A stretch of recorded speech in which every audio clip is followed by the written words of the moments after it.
बिस्मिल्लाहिर्रहमानिर्रहीम। अस्सलामु अलैकुम वरहमतुल्लाहि वबरकातुहू। अल्लाहुम्मा सल्लि अला मोहम्मद व आलि मोहम्मद। रब्बि इश्रह ली सदरी व यस्सिर ली अमरी वहलुल उक़दतम मिन लिसानी यफ़क़हू क़ौली। आमीन। ख़वातीन हज़रात, आप देख रहे हैं कुतुब ऑनलाइन और मैं हूँ बिलाल कुतुब।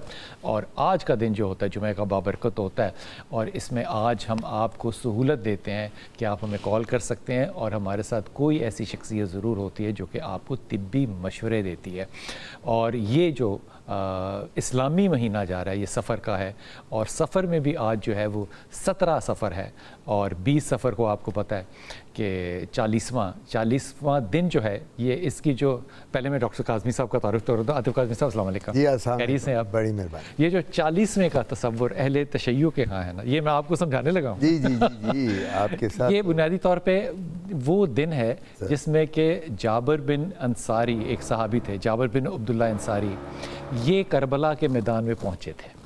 अच्छा। और शाम से बीबियाँ जो थीं दमिश्क से जब वो चलीं तो वो भी वहाँ पे उसी दिन पहुँची थी।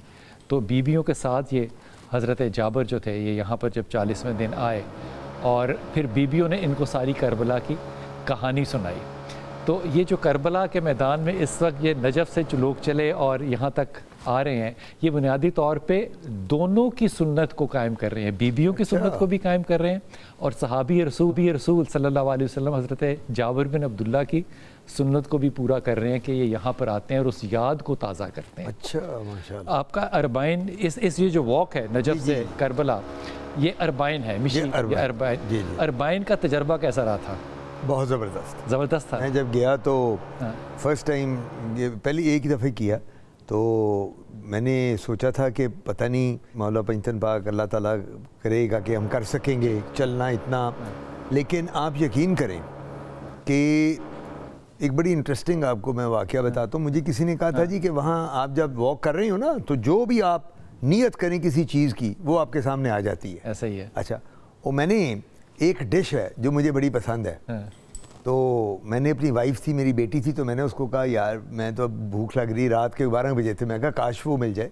आप यकीन करें, तो वो एक जगह मैं थक के बैठा, तो मेरी वाइफ सामने गई तो कुछ बना रहा था, तो मेरी वाइफ वही डिश मेरे लिए ले गई और कहती कि जो तुमने नियत की थी आतिफ, ये लो वो डिश मिल गई। क्या बात है।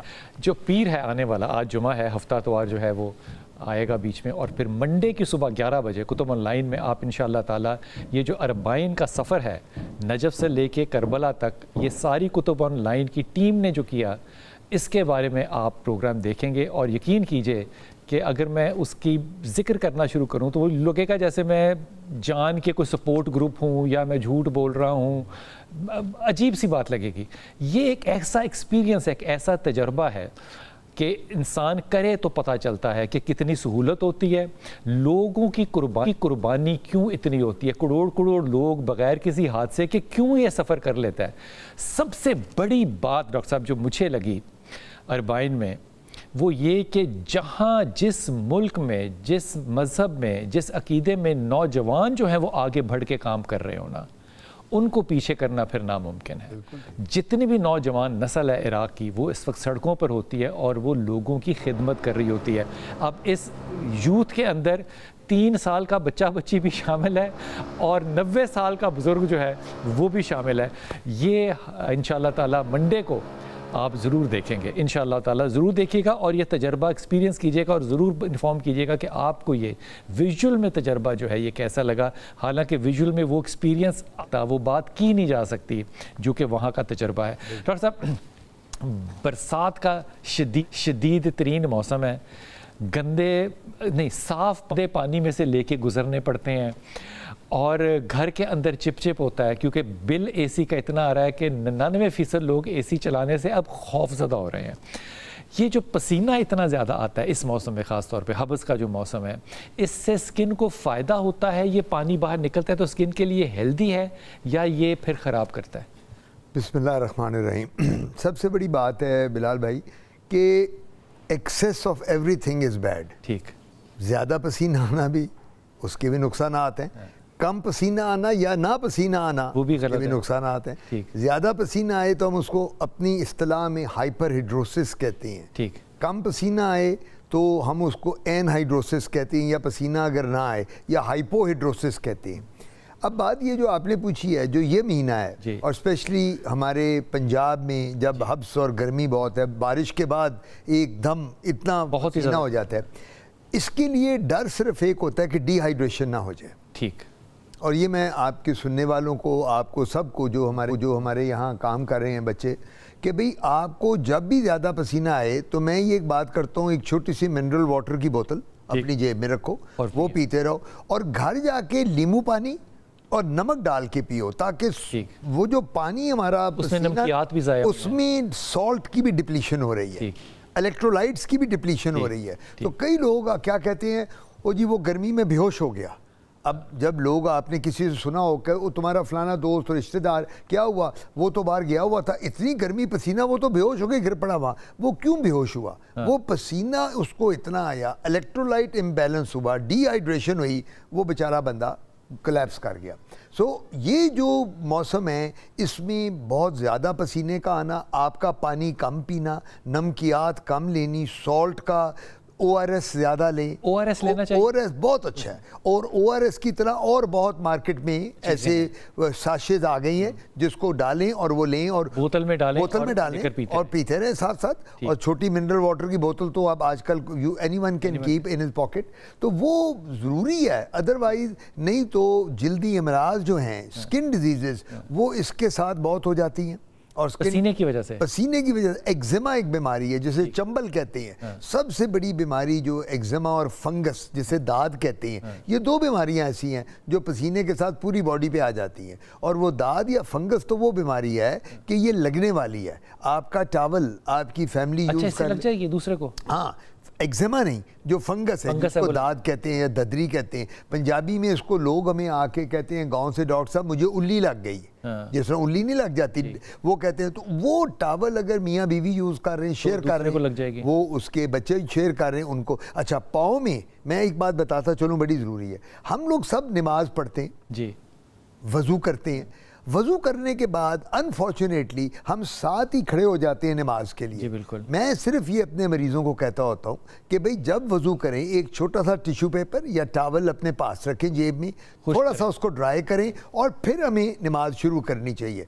रीज़न उसकी ये है कि जब आप साथ ही वज़ू करके नमाज पढ़ेंगे, पाँव आपके गीले हैं, आप कारपेट पे पढ़ रहे हैं, आप फर्श पे पढ़ रहे हैं, कहीं पढ़ रहे हैं, जहाँ जहाँ वो उसके जरासीम है फंगस के, वो आपकी पाँव की उंगलियों में चले जाते हैं, पाँव की जो उंगलियां हैं, और वो नीचे से उंगलियां गलनी शुरू हो जाती हैं, वहाँ खारिश शुरू हो जाती है, पाँव में ज़ख़म पड़ने शुरू हो जाते हैं। तो ये हमेशा बात याद रखें। और ख़वातीन के लिए ज़रूरी है कि जब ये शावर लेके निकलें तो नमाज के अलावा इन्होंने जूता जो पहनना है, ये पाँव को ड्राई करके पहनना है। हमारी ख़वातीन क्या करती हैं, बॉडी को ड्राई किया और जब जूता पहना, चप्पल सैंडल जो वो पहनती हैं, वो गीले पाँव में पहन लेती हैं। अच्छा, इसी वजह से सबसे ज़्यादा जो फंगस है या धदरी है, वो पाँव में मरीज़ों में देखी जाती है। और उन लोगों में जो नमाजी 5 वक़्त की हैं और जो हालांकि वो अपने आप को पाक साफ रखते हैं, उन्होंने 5 वक़्त वज़ू करना, साफ़ होना, और ये निस्फ़े ईमान है हमारा, तो हमें पता है ये सफाई जो है वज़ू। लेकिन उसमें अगर आप कारपेट पे नमाज पढ़ रहे हैं तो आपको इन्फेक्शन आपको हो भी होने सकता के, है, हाँ, और आप दे भी सकते हैं। तो इस वजह से ये थोड़ा सा एक एहतियात है, टिश्यू पेपर रख लें, उसे साफ़ कर लें। शगुफ्ता हमारे साथ। शगुफ्ता, अस्सलाम वालेकुम बेटा। वालेकुम अस्सलाम। बिलाल भाई क्या हाल है? अल्लाह का करम, अल्लाह का करम। जी मेरा पुत्र, हुक्म फरमाइए। बहुत खुशी हुई आपसे बात करके। मैंने बहुत नंबर ट्राई किया आपका, लेकिन नहीं रब्ता हुआ, और आज बहुत खुशी हुई आपसे बात सलामत करके। रहिए, सलामत रहिए। हाँ, बिलाल भाई मेरा प्रॉब्लम ये है ना कि मेरे जिस्म पे निशान बनते हैं सफेद कलर के, जो जिल्द का कलर है ना उससे हट के बनते हैं। अच्छा। फिर उस पे एक दाना सा बन जाता है, जैसे कि इन्फेक्शन हो गया है, वो भी थोड़ा सा बढ़ता है, खारिश आती है, और जब वो थोड़ा सा बढ़ जाता है ना तो वो एक काला निशान छोड़ जाता है। मैंने बहुत क्रीमें लगाई हैं, डॉक्टर के पास भी गई हूँ, यहाँ तक मैं जहाँ जहाँ कहते थे अमराज वाले, जिल्द के अमराज वाले डॉक्टर, तो मैं वहाँ पे गई हूँ, लेकिन मुझे ना कोई भी इससे फर्क नहीं पड़ा। 1-2 गोलियां उन्होंने मुझे एलर्जी की दी है, एविल और वो एक और, तो उनसे ना मुझे ये होता है कि नींद बहुत आती है, लेकिन ना मेरा खाना पीना छूट जाता है। मैं ना पानी पी सकती हूँ ना खाना खा सकती हूँ, जिसकी वजह से मेरी कुव्वत मुदाफ़त इतनी कम हो जाती है कि मेरा उठना भी मुहाल हो तो जाता है। ये सारे जिस्म पर होते हैं दाने? सारे जिस्म पे होते हैं, लेकिन जो मेरा सीना है वहाँ पे, और ये जो मेरी टांगों का निचला हिस्सा है यहाँ पे ज्यादा होते हैं। अच्छा, अभी डॉक्टर साहब से अगर कोई बात डॉक्टर मैं जरा साहब पूछ लूँ, जी जी आपकी एज कितनी है बेटा? मेरी 25 साल। 25 साल बताइए। जी जी आप बेटा वर्किंग लेडी हैं, जॉब करती हैं, हाउसवाइफ हैं? नहीं, पहले तो मैं जॉब करती थी, स्कूल में बच्चों को पढ़ाती थी, लेकिन अभी 2.5-3 साल से घर पे ही हूँ। आप सिंगल हैं कि मैरिड हैं? सिंगल हूँ। अच्छा, आपके टावल जो हैं वो आप लोग शेयर करती हैं, आपकी वालदा, वालिद, बहन, भाई, जो घर में तौलिया वगैरह होता है? तकरीबन करते हैं, क्योंकि गांव में रहने वाले जी लोग हाँ, हैं, जी तो हाँ, जी हाँ। जिसका भी। ठीक है, मैं आपको 2-3 बातें जवाब जी जी जी जी जी 2-3 बातें, शगुफ्ता नाम है ना इनका, जी। शगुफ्ता बता दूं। पहली बात तो है कि जो अपना टावल है, जो तौलिया, वो बिल्कुल शेयर ना करें, चाहे गांव में रहते हैं फिर क्या है। आजकल तो गांव के लोग जो हैं वो हमसे, शहर के लोगों से ज़्यादा आगे निकल गए हैं, जो माशाल्लाह आप लोगों की सफाई का होता है। तो उसमें टावल आपके वालिद, वालदा, बहन भाई अलहदा करें।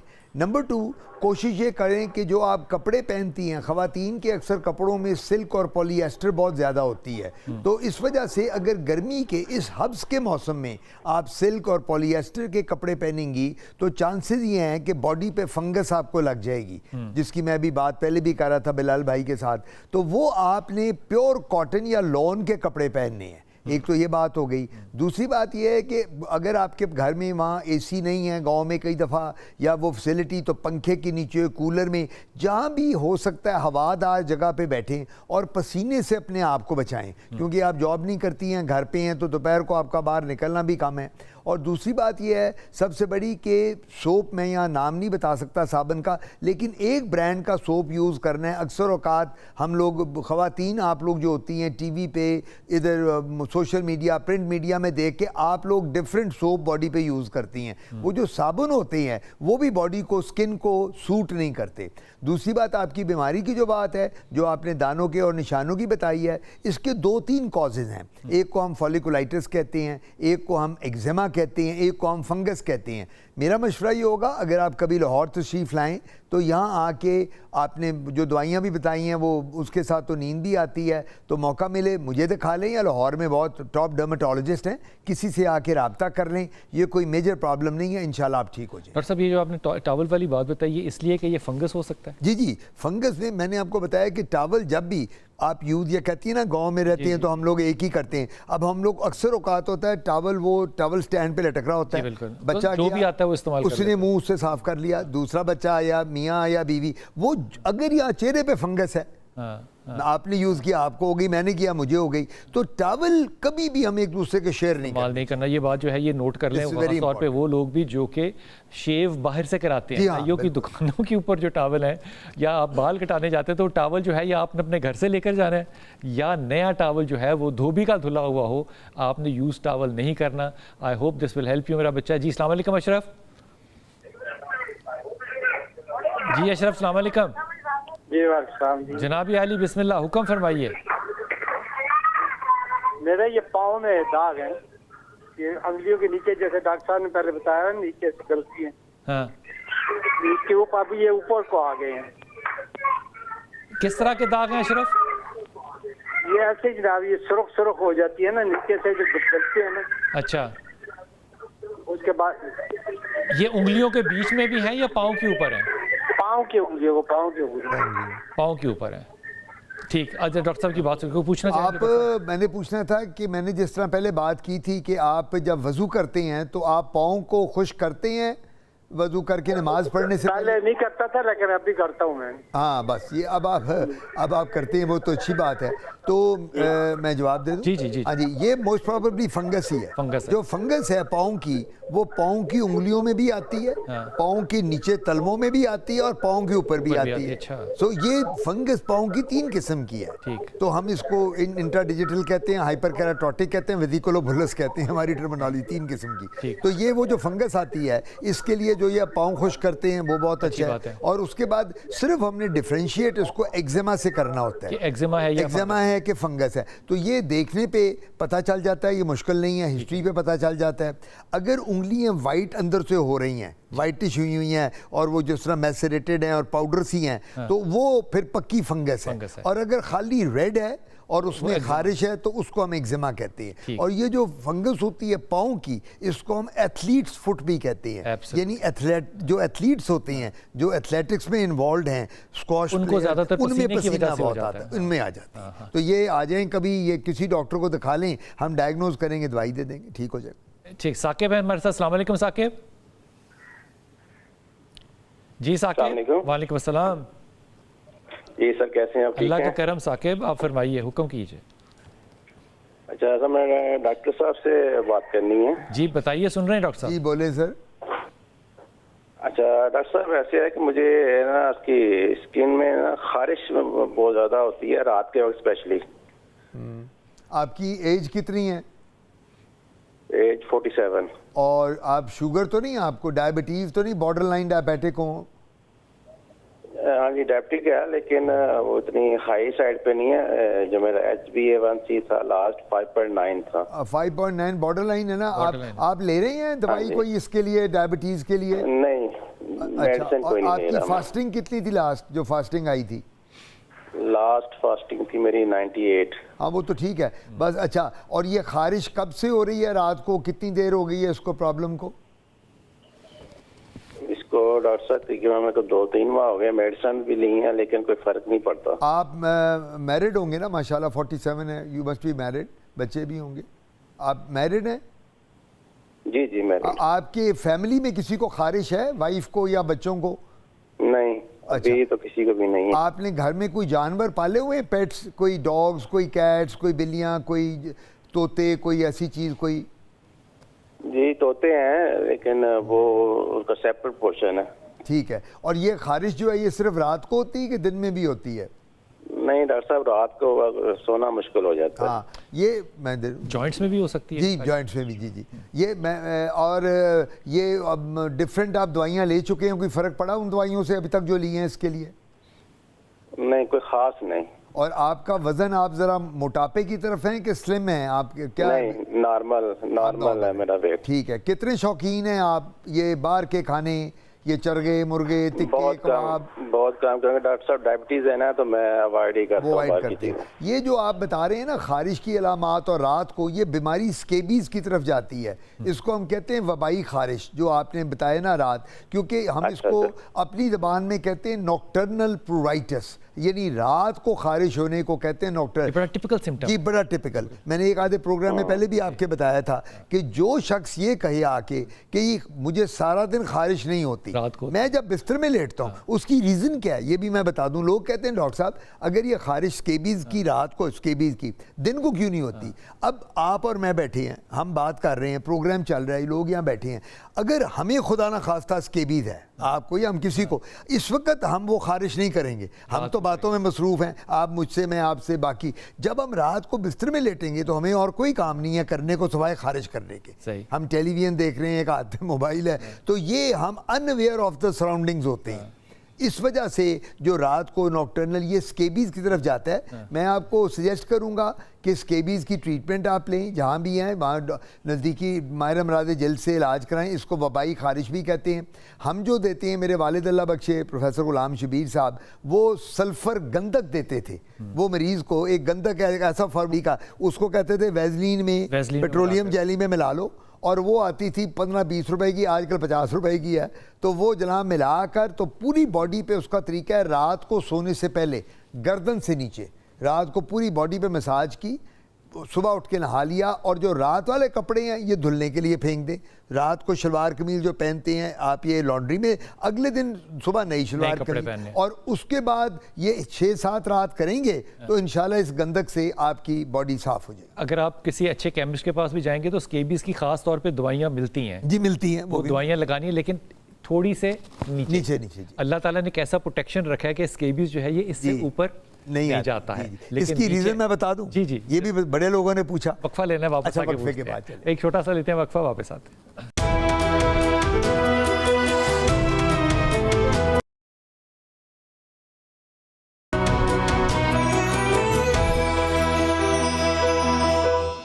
बिस्मिल्लाहिर्रहमानिर्रहीम। डॉक्टर साहब बता रहे थे कि स्केबीज़ के लिए जो सल्फ़र का मिक्सचर होता है वो बहुत से केमिस्ट जो हैं वो डॉक्टर साहब के वालिद का नाम ही लेंगे, शबीर साहब का, तो वो आपको जो ड्रगिस्ट होते हैं ना, केमिस्ट के साथ लिखा होता है केमिस्ट एंड ड्रगिस्ट, जो ड्रगिस्ट होंगे लाहौर के माल रोड के ऊपर हैं कि वो आपको फ़ौरी तौर पे वो फार्मूला बना देंगे, वरना आप स्केबीज़ के लिए मेडिसिन जो हैं, ट्यूब्स जो हैं वो मिलती हैं, उनको लगाना है, मालिश करवानी पड़ेगी सारी जिस्म पे डॉक्टर साहब, ऐसे ही नेक से नीचे सारे जिस्म पे लगाना पड़ेगा, पूरी बॉडी पे जी। और वो कपड़े भी नहीं आप चेंज करेंगे, शेयर नहीं कर सकते, तौलिया नहीं शेयर कर सकते, बिस्तर की चादरें, तकिया जो है वो एब्सोल्युटली आपने शेयर नहीं करना, और आपने कम से कम 3 दिन लगाना होता है, और उसके बाद आपने 3 करके उसके बाद फर्क पड़ जाता है और सब चीज़ें नहीं पहननी है। जी जी जी, बिल्कुल बिल्कुल। और ये चेहरे पे क्यों नहीं होता? हाँ, चेहरे पे का मैंने आपको बताया था पहले, जिस तरह चेहरे का ये होता है कि अल्लाह ताला ने हमारे चेहरे पे सेबेशियस ग्लैंड्स बनाए हुए हैं। अक्सर लोग आपको आके कहेंगे कि जी मेरी तो स्किन बड़ी फेस की ऑयली है, कोई कहता है ड्राई है, कोई कहता है, तो ऑयली स्किन का मतलब ये है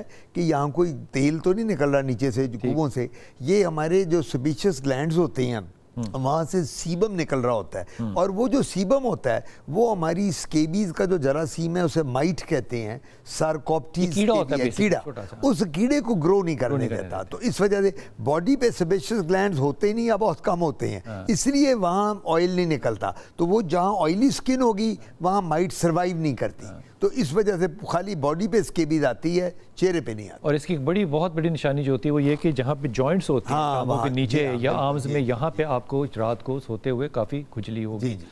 जी अस्सलाम वालेकुम, कराची। आसिम भाई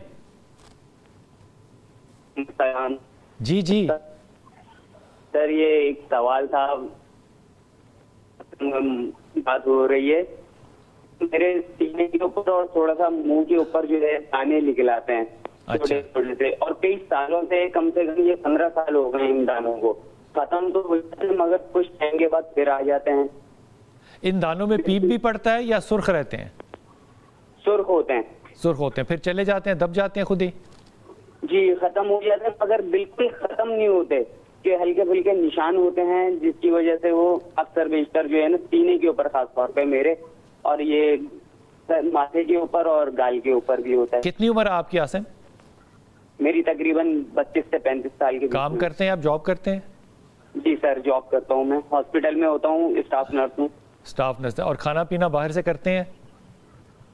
तकरीबन दोपहर का खाना बाहर से होता है, वैसे तो घर का ही होता है, ज्यादातर कोशिश होती है कि घर का खाना हो। 30 खाने महीने के बाहर से बहुत होते हैं। डॉक्टर आदिफ की बात सुनिएगा। मेरा ख्याल है मेरा आधा जवाब तो बिलाल भाई ने दे दिया, और मैं प्रोग्राम में कहा करता हूँ मुझे डर है एक दिन ये मेरे घर के सामने ना क्लिनिक शुरू कर दें कहीं।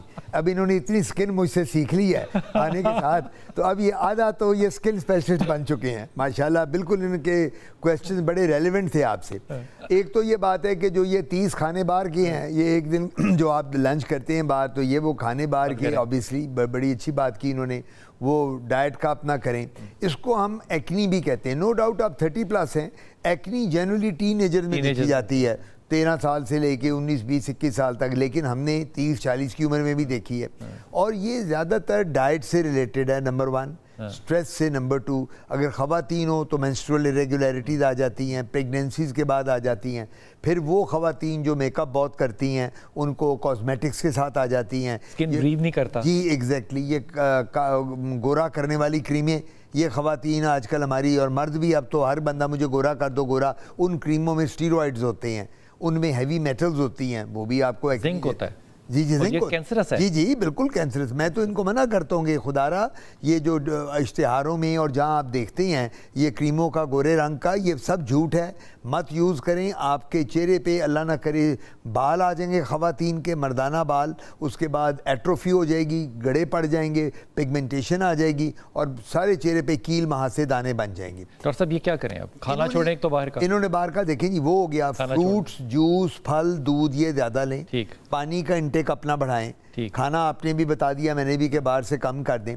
और कोशिश ये करें कि दिन में चेहरे को 4-5 दफ़ा इन्होंने मुंह धोना है। एक फेस वॉश अच्छा सा ले लें जो एक्नी का होता है, एक्नी के बहुत मार्केट में फेस वॉश हैं, ये कराची में है, वहाँ बहुत डर्मेटोलॉजिस्ट हैं, किसी को मशवरा करके वो ले लें। पानी का इंटेक ज़्यादा करें और दूध भी पी सकते हैं एक आधा ग्लास, यानी अपनी डाइटरी हैबिट्स को बेहतर करें, उससे बेहतर उससे ही बेहतर हो जाए। ये कुछ लगाने से बेहतर नहीं होता? दवाई भी हम देते हैं। अच्छा। इसके लिए हमारे पास डिफरेंट लोशन है मार्केट में। अब तो एक्नी की एक दवाई आ गई है, वो मैं इनको बता दूं, वो ज़रा महंगी है, एक माह के कोई 3-4 हज़ार रुपए का कोर्स है कैप्सूल्स का। अच्छा। 3 माह करना पड़ता है। अच्छा। सब एक्नी चली जाती है। अच्छा। वो हम सिर्फ प्रेग्नेंट औरतों को नहीं दे सकते, बाकी सब जो औरतें खवातीन प्रेगनेंसी में हैं, जिनके बच्चा होने वाला है, बाकी सब लोग वो ले सकते ठीक, हैं। ठीक। तो वो उसके साथ इतने अच्छे रिजल्ट हैं उस दवाई के, तो वो बिल्कुल बंदा ठीक हो जाता है। ठीक है। ये नकवी साहब हमारे साथ हैं। अस्सलाम वालेकुम जनाब अली शाह जी, अब्बास नकवी। हेलो, अस्सलाम वालेकुम। वालेकुम अस्सलाम, कैसे हैं आप? सर मैं अब्बास नकवी इस्लामाबाद जनाब से बोल रहा बिस्मिल्लाह हूँ। बिस्मिल्लाह नकवी साहब, हुक्म। बिलाल भाई खैरियत से हैं आप? ठीक अल्लाह हैं? का करम, अल्लाह का करम। माशाल्लाह माशाल्लाह। अच्छा बिलाल भाई, डॉक्टर साहब से मुझे एक बात करनी थी, वो ये कि देखिए, ये अभी आप लोग बात कर रहे थे स्वेटिंग के बारे में, इस मौसम में जो पसीना जो आता है ना। अच्छा, तो खैर ये तो चले, इस मौसम की बात हो रही थी, लेकिन मेरा तो प्रॉब्लम ये है कि मुझे तो हर मौसम में बेतहाशा पसीना आता रहता है, हर वक्त ही आता रहता है। तो ये क्या वजह है? और लेकिन जैसे कि आप लोग बता रहे थे कि ज्यादा पसीने से ये फंगस वगैरह दूसरी चीजें होती है, मुझे इस किस्म की स्किन पे कोई प्रॉब्लम नहीं आती, बस इस कदर पसीना होता है क्योंकि मैं कुछ पढ़ता पढ़ाता भी हूँ मजालिस वगैरह में ना, सोच सलाम मर्सी वगैरह, उस टाइम तो मेरा वो हशर होता है कि बस मैं आपको क्या बताऊं, यानी कि पसीना चल चल के मुंह में दाखिल होने की कोशिश हो लेता है। तो डॉक्टर साहब से मशवरा करना था कि क्या करेंगे। वो एक हमारे बड़े अच्छे जानने वाले नकवी साहब, वो भी नकवी हैं, उन्होंने कहा कि डॉक्टर साहब, और डॉक्टर साहब बैठे हुए थे, महफिल हो रही थी, ब्रंच था संडे को, तो उन्होंने कहा, डॉक्टर साहब जो डर्मेटोलॉजिस्ट थे, उन्होंने कहा कि यार मैं बेगम को देखता हूँ तो पसीना बड़ा आता है। उन्होंने कहा जनाब ऐसी दवाई हाली ईजाद नहीं हुई, तो बस ये पसीने से बचना चाहिए कि ये पसीना ना आए, बाकी हैंडल हो सकता है। शाह जी नहीं,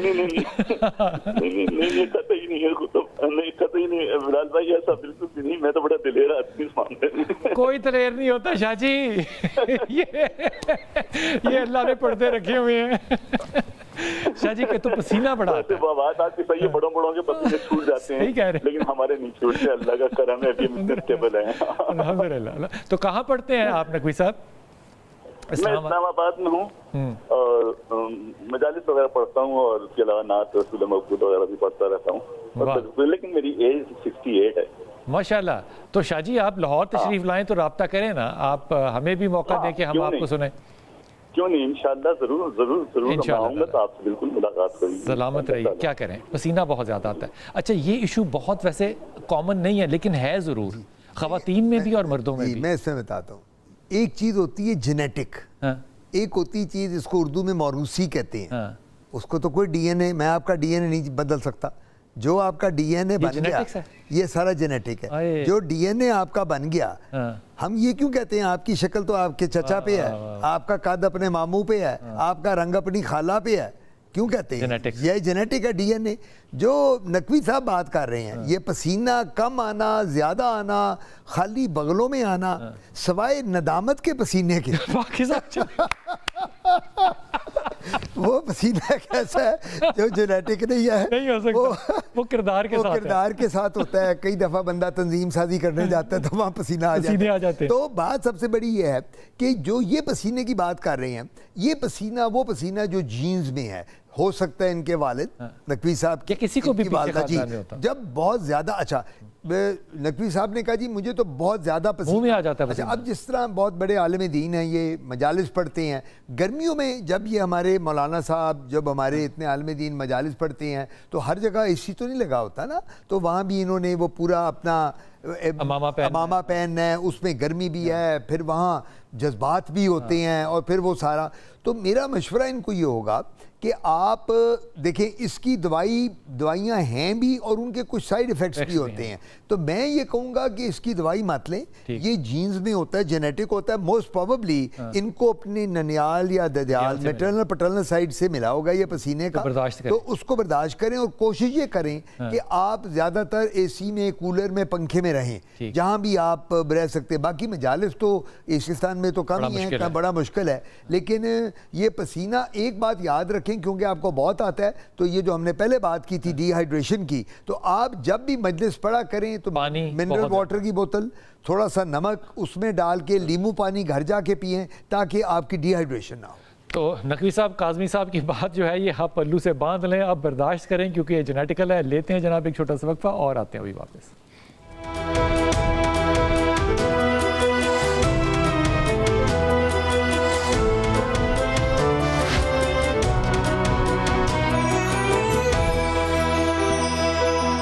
बिस्मिल्लाहिर्रहमानिर्रहीम। हर महफिल के अंदर कोई ना कोई तालीम और इल्म जो है वो ज़रूर मिलता है काज़मी साहब की तरफ से। ये नकवी साहब को इल्म बांटा है इन्होंने, वो ये कि ये पसीना जो ज़्यादा आता है ये जेनेटिक्स में है और इसकी बहुत बड़ी कोई बस बर्दाश्त ही है जो कि आप कर सकते हैं। बस अल्लाह ताला निदामत के पसीने से बचाए। हुजूर अक़दस ये फरमाइए कि कुछ लोगों के पसीने में बदबू कम होती है, कुछ में ज़्यादा होती है, ख़ास तौर पे आर्म पिट्स में, इसकी क्या वजह होती है? जो बैक्टीरियल डिग्रेडेशन होती है हमारी बॉडी में, कुछ अपॉर्चुनिस्टिक इन्फेक्शंस होती हैं, जरासीम होते हैं, स्टेफिलोकोकस, स्ट्रेप्टोकोकस जो पड़े होते हैं। अगर आपकी इम्यूनिटी कम हो, अगर आप इम्यूनो कॉम्प्रोमाइज हो, कुव्वत मदाफत जिसको उर्दू में कहते हैं वो कम हो, तो आपके वो जो जरासीम होते हैं वो हाइपर एक्टिव हो जाते हैं। अच्छा, आप और मैं जब कॉलेज डेज में पढ़ते थे, हमारे यार दोस्त होते थे, हॉस्टल में भी जाते थे, रहते थे, उनके साथ उठते थे, तो वहाँ दोस्त आपस में कहते थे वो दूर हो, तेरे से तो पसीना आ रहा है, तूने मेरी बुनियान पहनी हुई है, वेस्ट पहनी, मेरी उतार दे, तू तो गंदी कर देता, पीली हो जाती है सारी पसीने के साथ, एक दूसरे को हम कहते थे। वो वजह ये होती है कि जब आपके बैक्टीरिया सेकेंडरी इन्फेक्शन को ब्लॉक हो जाए और वो आपके ग्लैंड्स को ब्लॉक कर दें, स्वेट ग्लैंड्स को और एपोक्राइन ग्लैंड, दो किस्म के ग्लैंड्स होते हैं अल्लाह ताला ने जो पसीने के दिए हैं। एक कहलाते हैं स्वेट ग्लैंड्स जिनमें से हमारे पसीना आना है, एक होती हैं एपोक्राइन ग्लैंड्स, उनको कहते हैं सेंटेड ग्लैंड्स, उनमें से खुशबू या बदबू आती है। तो जो ये एपोक्राइन ग्लैंड्स होते हैं ये हमारे ऑब्स्ट्रक्ट या ब्लॉक हो जाते हैं उस जरासीम और पसीने की वजह से। अच्छा, वो पसीने का रंग भी पीला हो जाता है क्योंकि वो सेकेंडरी इन्फेक्शन होती है और वहाँ से स्मेल भी आती है। कुछ लोगों के आर्म पिट्स में बहुत स्मेल है, कुछ के ग्रॉइंस में स्मेल। फिर हम उन लोगों को दवाई देते हैं, इसकी दवाई अवेलेबल है, एंटीबायोटिक दोनों, खाने के लिए एंटीबायोटिक देनी पड़ती है ताकि उस जरासीम को ख़त्म किया जाए, और फिर लगाने को भी देते हैं ताकि वो अल्टीमेटली, और उसको फिर ये सबसे बड़ी बात तो देखें पसीने में, मैं हमेशा मरीज़ को ये कहता हूँ कि अगर गर्मी ये दिन है 2 दफ़ा शावर ज़रूर ले बंदा, सुबह और शाम, और अगर सर्दियाँ तो कम अज़ कम 1 दफ़ा ज़रूर ले, ताकि वो जो पसीना और गर्मी और हबस से आपके ग्लैंड्स बंद हो रहे हैं वो उनको फ़र्क पड़े और आपकी बॉडी जो है तरोताज़ा फील करे। ठीक होगी बात जी। अस्सलाम वालेकुम कामरान। थोड़ी मरियम के बारे में क्या जी कामरान, आप टीवी बंद कर दीजिए प्लीज। जी जी बंद है, टीवी बंद है जी। हुक्म फरमाइए, हुक्म फरमाइए। अस्सलाम वालेकुम, बिलाल साहब बात कर रहे हैं? जनाब अली, बिस्मिल्लाह। बिलाल साहब क्या हाल है आपके? ठीक है, खैरियत से? अल्हम्दुलिल्लाह अल्हम्दुलिल्लाह। बिलाल साहब मैंने आपसे ये पूछना था, आपके पास डॉक्टर साहब बैठे हैं, जरा इनसे पता करके बताएं। आज से कोई 1 साल पहले ना मुझे कांगो हो गया था, कोयटा से हूँ, मेरा कोयटा से ताल्लुक है ना। अच्छा। कांगो हो गया था, उसका मैंने इलाज करवाया, 1.5 साल में हॉस्पिटल में रहा हूँ। अच्छा। तो उसके बाद जब इलाज से मुझे फर्क पड़ गया, अब ये मसला उसका हो गया कि जब ये एलर्जिक मुझे होती है ना तो पूरे जिस्म के बीच में दाने निकल आते हैं। अच्छा। नाखूनों के अंदर, बगल में, सीने पे, चेहरे पे, और वो दाने 4-4, 5-5 दिन रहते हैं। बाद में जब वो दाने खत्म होते हैं पसीने के बाद पूरे जिस्म में जलन शुरू हो जाती है। अच्छा, तो मैंने ये पूछना था, मेरी बेटी है मरियम नाम है उसका ना। अच्छा। तो उसके साथ भी यही मसला था, उसकी डेथ हो गई है, तड़फ तड़फ के उसने जान दी है, क्योंकि मुझसे पहले ये मसला उसके साथ था, मुझे नहीं पता था उसको कांगो है।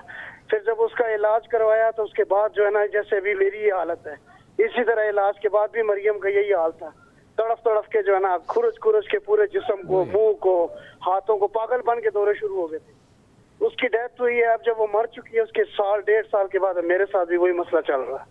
तो मैंने ये पूछना था कि कांगो साइड इफेक्ट है या अंदर से कोई एलर्जिक बाहर निकल आई? अच्छा, जरा लाइन पे रहना डॉक्टर साहब, कोई बात पूछना। हाँ जी, आपको शुगर या ब्लड प्रेशर या कोलेस्ट्रॉल कोई बीमारी है? सर ब्लड प्रेशर है मुझे, लेकिन मेरी बेटी को कोई बीमारी नहीं थी। मैंने ये पूछना कि मरियम क्यों मरी पागल हो के, मैं इस बात पे परेशान हूँ। जी जी, मैं जवाब देता हूँ। ये कांगो क्या चीज़? जी, कांगो वायरस है एक, जो बड़ी मोहलक है, जानलेवा है। अच्छा। और इसके साथ माशाल्लाह अल्लाह ने इनको ज़िंदगी दी है, लेकिन बच्ची का बहुत अफसोस है, अल्लाह उसकी मगफरत करे बच्ची की। और इसके साथ जो बचना होता है वो बड़ा, क्योंकि कॉन्गो वायरस जो है ये हमारे पूरे अंदरूनी ऑर्गन्स को इन्वॉल्व करती है। ये वो वायरस नहीं है जिस तरह चिकन पॉक्स है, लाकड़ा काकड़ा या मीजल्स सारे है, जिस्म मम्स के है, अंदरूनी हिस्से में अंदरूनी आपका लिवर, आपकी किडनी, आपकी बोन्स, आपका ब्लड, तो इससे बचना बड़ा मुश्किल होता है। तो जिन लोगों की कुव्वत मदाफ़त कम हो, इम्यूनिटी कम हो, बीमार हो, किसी को कोई शुगर है, बीपी है, कोलेस्ट्रॉल है, तो उन लोगों में ज़्यादा चांसेस हैं कि उनकी खुदा न खास्ता डेथ होने के। तो इनकी बच्ची तो यंग थी, यंग लोगों में भी डेथ होती है organ failure, multiple organ failure के साथ, ये कॉन्गो वायरस जो है।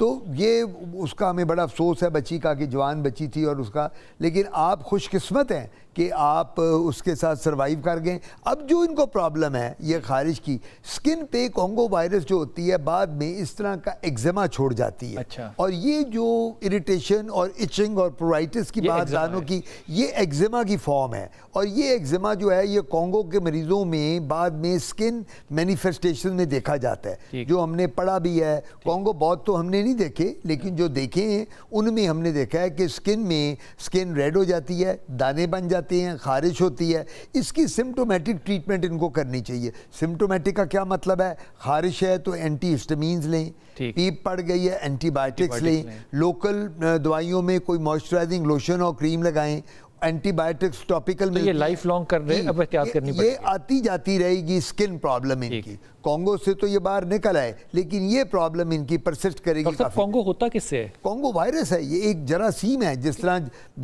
अब कोविड क्या हुआ, कोविड भी एक वायरस था।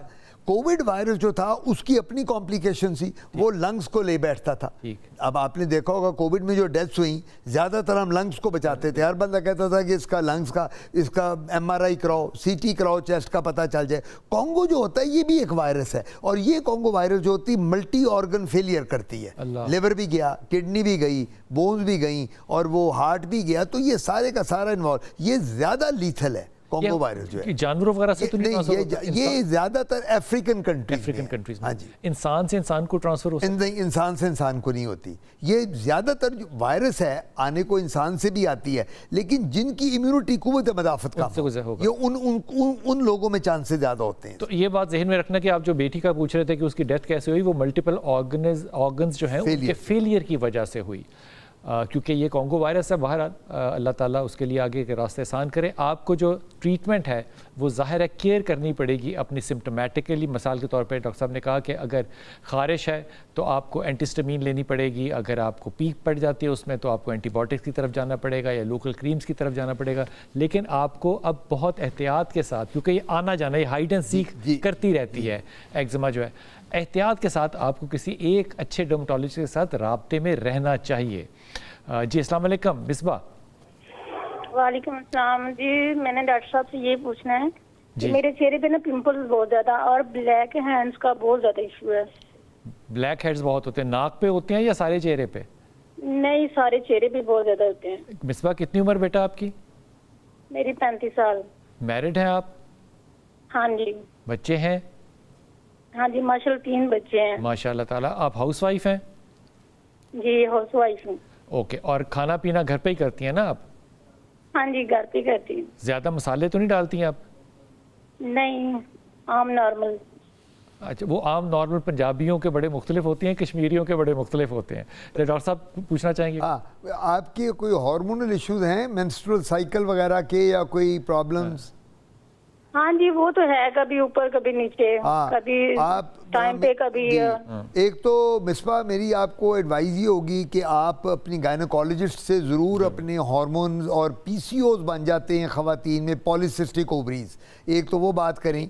ये क्योंकि 3 बच्चे हैं माशाल्लाह आपके, और ये तीनों बच्चे आपके नॉर्मल हैं कि सिजेरियन सेक्शन से हुए हैं?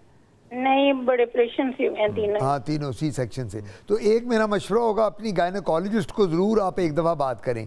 बाकी एक्नी है, आपको एक्नी की दवाई मैंने बता दी थी पहले भी। एक कैप्सूल आ गई है एक्नी के मार्केट में, वो कोई 3-4 हज़ार रुपये का 1 महीने के एक कोर्स है, 3-4 माह करना पड़ता है। लेकिन उसमें हम प्रेगनेंसी को कहते नहीं कर, आपने फ्यूचर प्रेगनेंसी 6 माह के लिए नहीं उसमें करनी, तो वो आपको हम कैप्सूल दे सकते हैं, उससे चेहरा आपका बिल्कुल साफ़ हो जाएगा। ब्लैक हेड्स क्या चीज़? ब्लैक हेड तो आप एक जी, नाम बता दें उनका ना कैप्सूल का। बेटा ऑन एयर नाम बता नहीं सकते ना, ये मुसीबत है। ठीक वो है। यहाँ मैं नाम नहीं ले सकता, नहीं ले सकते। तो वो आप अगर आप कहाँ ये हो रहती, कहाँ से आप कहाँ से बात कर रही हैं बेटा? ननकाना साहब से। ननकाना से। हाँ, तो आप लाहौर आ जाएं तो यहाँ बहुत डॉक्टर हैं, डर्मेटोलॉजिस्ट हैं, मुझे या किसी और को दिखा दें।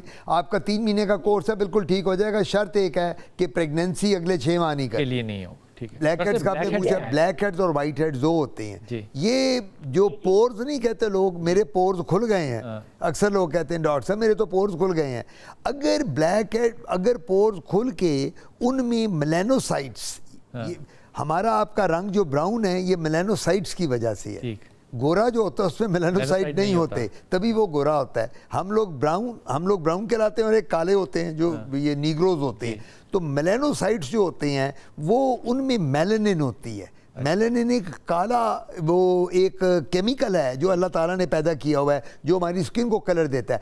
अगर ये मेलानिन इन पोर्स में चला जाए तो वो ब्लैक हेड्स बन जाते हैं। उनको निकालना चाहिए। नहीं, ये जो ब्यूटी पार्लर्स में मैंने निकालते हैं, जो आपके दबा के प्रोग्राम में बताया था, वो दबा के निकालती हैं। फिर उनके पास एक वो छोटा सा चम्मच टाइप होता है, स्कूप, बिल्कुल। उससे ये स्कार पड़ जाते हैं। बिल्कुल निकालना नहीं। नो, इनके साथ कभी भी नहीं निकालना। वाइट हेड भी नहीं, वाइट हेड भी नहीं। हम दवाइयाँ दे रहे हैं इसके लिए, अब मार्केट में दवाइयाँ आ गई हैं, लोशन भी हैं, लगे भी हैं, खाने के लिए भी हैं। वाइट हेड भी हाँ, हम फेशियल भी करते हैं, हाइड्रा फेशियल होता है। अब हम PRP कर रहे हैं, पीलिंग कर रहे हैं, माइक्रोडर्मेब्रेजन कर रहे हैं।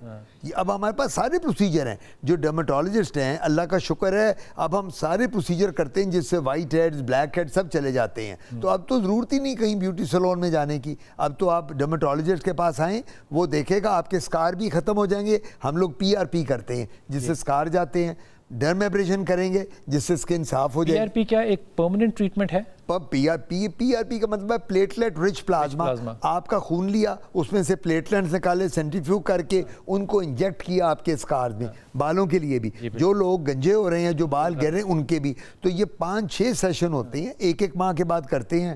70-80% फर्क पड़ जाता है। अच्छा, अगर आपके 70-80% बाल आ जाएं, 70-80% स्कार चले जाएं, और क्या चाहिए? तो ये हमेशा रहते हैं या PRP फिर हमेशा कराना? ना, एक दफ़ा 5-6 सेशन में गए तो गए, वो तो फिर कभी 5 साल बाद एक आधा सेशन कराएं।